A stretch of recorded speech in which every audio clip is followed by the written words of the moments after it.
विनायक ताम्रकार जो कि अफीम के बड़े सौदागर निकले हैं, उनका एक ठिकाना ये भी है। उसी स्थान पर मैं खड़ी हुई हूँ।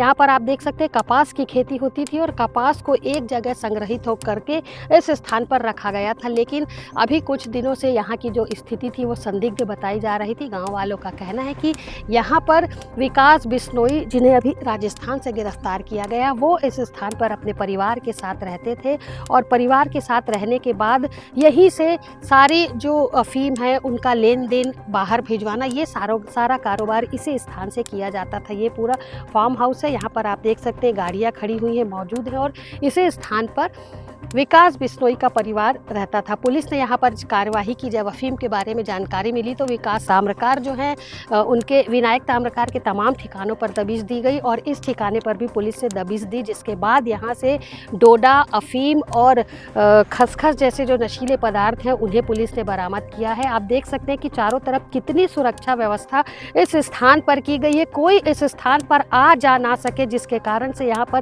पूरे ये तार की फेंसिंग की गई है और इन तारों पर करंट है। आप यहाँ पर आवाज़ सुन सकते हैं कि तार से किस तरीके की आवाज़ आ रही है। तो पूरी सुरक्षा के बीच इस स्थान पर जो है वो अफीम का कारोबार संचालित होता था, एकत्रित होता था और किसी को भी जानकारी ना हो, इसके लिए विशेष सुरक्षा का इंतज़ाम किया गया है।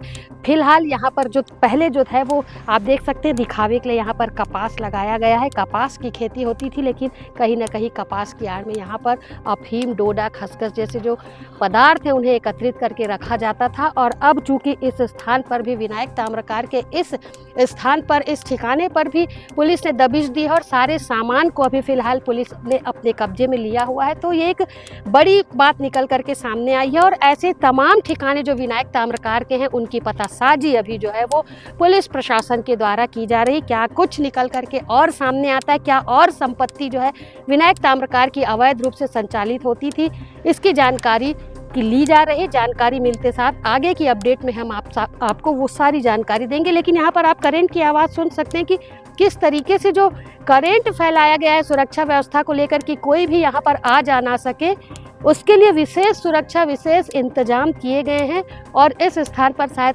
लोगों की आवाजाही भी कम थी।